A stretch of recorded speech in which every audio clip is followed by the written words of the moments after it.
فيقول يا ليتني لم أوت كتابي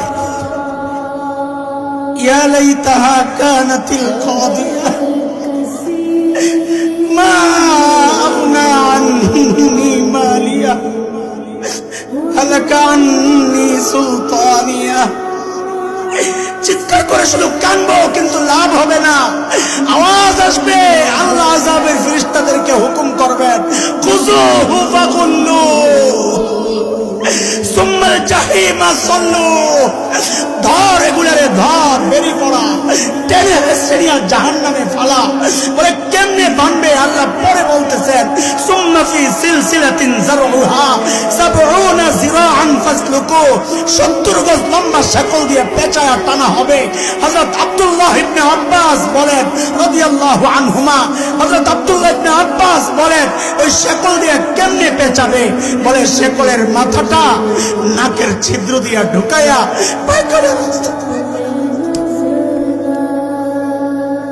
আমার মালিক যদি আমাকে জিজ্ঞেস করেন, এরে হাসান জানি, তোকে তো এই চোখের নিয়ামতটা দিছিলাম, তুই তো ভোগও করছস, এখন আযাবটা একটু বাড়ায়া দি, তো আমি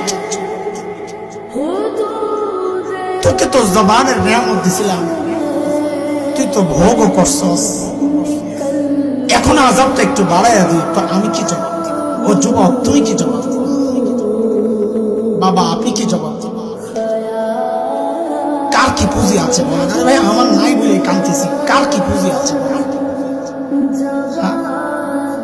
আছে পুঁজি, যে নাই তা না, পুঁজি তো আছে, পুঁজি তো আছে। গুনার পুঁজি, গুনা গুনা গুনা গুনার পুঁজি। চুল পাইকা সাদা হয়ে গেছে, গুনাহ। দাড়ি পাইকা সাদা হয়ে গেছে, গুনাহ। জিজ্ঞেস করি, ছাড়বেন কবে?